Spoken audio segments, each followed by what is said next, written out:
Eu sou o Dr. Carlos Watanabe, sou especialista em cirurgia minimamente invasiva e a gente está aqui com a doutora Priscila e a gente vai tirar uma dúvida muito importante.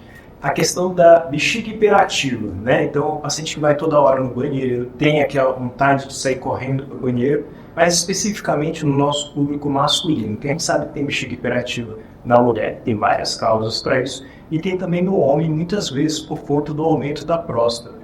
E às vezes a gente trata o paciente, faz uma cirurgia maravilhosa de roller, faz uma cirurgia robótica, faz uma raspagem da próstata famosa, antiga raspagem da próstata, e o paciente desobstrui, mas ele continua com sintomas de bexiga hiperativa. E aí eu queria saber o papel da fisioterapia no processo de reabilitação desses pacientes. O que você faz, Pri, que pode ajudar o paciente nesse processo de reabilitação? Eu acho que o primeiro passo é isso, assim, primeiro resolver o problema, né? Desobstruiu a técnica cirúrgica definida, né, pelo urologista, aí sim a gente vai ter um papel de fato. Também com treinamento dos músculos do assoalho pélvico, porque quando eu faço uma contração com esses músculos, que é como se eu fosse segurar o xixi, eu mando uma mensagem para minha bexiga de agora não dá, relaxe, né? Então você consegue aumentar a sua autonomia, só que para isso você precisa de uma boa pressão de contração, senão você não consegue inibir a bexiga. Às vezes a pressão de contração dela é superior à sua pressão de contração. Né?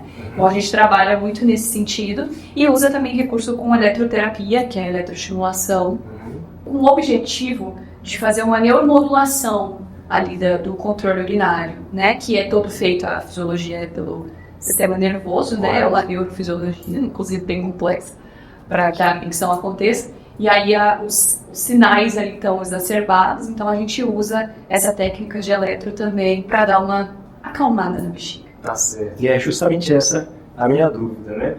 A gente sabe que a eletroestimulação tem ganhado cada vez mais espaço. Já tem alguns anos que a gente tem vários estudos a respeito. A gente tem a questão de implantar, às vezes, um marca-passo. É um neuromodulador sacral. Então tem alguns pacientes com quadros graves que a gente tem que usar isso. Mas tem a eletroestimulação que se faz com a fisioterapia. Então, que eu acho bastante interessante, tem um grau de resposta junto com as outras medidas muito bom. E eu queria saber detalhes disso. Porque quando você faz uma eletroestimulação, que áreas específicas você costuma, por exemplo, no paciente que tem bexiga hiperativa, você costuma colocar esses eletrodos? O que a gente mais tem estudo é no trajeto do nervo tibial. Correto. Inclusive, isso para o paciente às vezes causa uma estranheza, né? Porque eu vou colocar lá na perna um estímulo elétrico para melhorar minha bexiga. Eu não estou sentindo nada aqui na bexiga, realmente não vai sentir, né? É só para estimular o nervo tibial. Esse trajeto do nervo tibial, ele vem subindo aqui pela perna e a origem dele, na verdade, é na região sacral, da mesma área ali em que saem os nervos para a bexiga. Então, a gente ainda não sabe exatamente como isso acontece, mas as respostas dos estudos são positivas, né, com a eletroestimulação. Então, o ponto de maior respaldo científico realmente é no trajeto tibial. Perfeito. E é justamente isso. Os pacientes me perguntam, mas doutor, faz uma eletroestimulação na tíbia.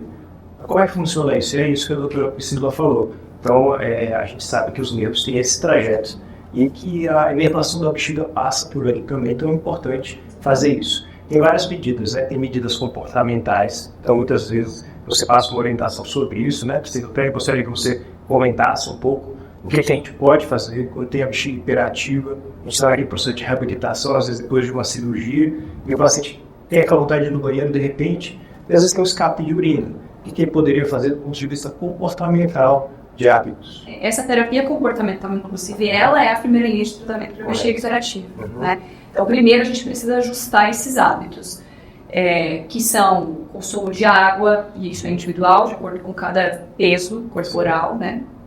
O consumo de cafeína, por exemplo, que é realmente onde a gente tem mais estudo também em cima da cafeína, mas a gente sabe que tem outras substâncias que também são irritativas para a bexiga, como alimentos ácidos, gaseificados, apimentados, bebida alcoólica, né? Então tudo isso tem que ser ajustado, reduzido e aumentar normalmente o consumo de água também.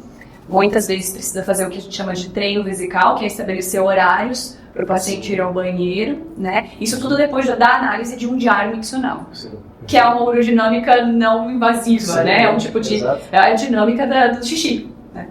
Então, que a gente precisa dessa anotação do paciente para saber direitinho como é que estão os hábitos, poder reorganizar de uma forma bem individual para poder seguir. Esse é o primeiro passo. Legal. E esse diário miccional, ele é tão importante quanto os exames que a gente faz. Então, às vezes o paciente chega para a gente, tem todas essas alterações, a gente fala para ele, vamos fazer o diário miccional, você anota os seus hábitos de beber água, de você urinar durante 2, 3 dias, e você diz, não, doutor, não tem um exame que a gente possa fazer? Não, gente, realmente o diário miccional é o seu papel, você ajudando o médico e o fisioterapeuta, a fisioterapeuta, nesse processo de reabilitação. Se você dá mais informações para a gente, com certeza fica mais fácil da gente identificar o que a gente pode melhorar. Tem paciente que às vezes toma água a tarde inteira, à noite, e tem uma garrafa de água à noite. Aí diz, doutor, estou indo muitas vezes no banheiro à noite. Às vezes é só um ajuste. Só um ajuste. Aí você ajusta ali, não, para de tomar água 2 horas antes de dormir, reduz um pouco a quantidade, às vezes tem gente que toma muito café à tarde,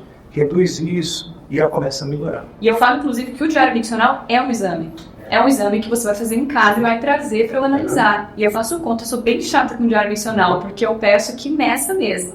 Volume urinário, volume de tudo que está consumindo, de líquido, tudo que entra, tudo que sai, e a gente faz a continha e descobre tudo que a gente precisa modificar. São 2, 3 dias, uma coisa muito bacana, e dá pra gente muitas informações. Exatamente. Então assim, bexiga hiperativa tem tratamentos.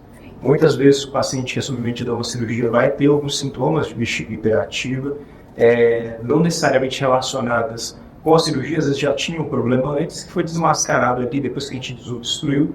Às vezes pode ter relação sim com o processo de cicatrização da cirurgia, mas todas essas informações, todas as condutas que a gente vai ter, a fisioterapia ajuda a gente bastante nisso.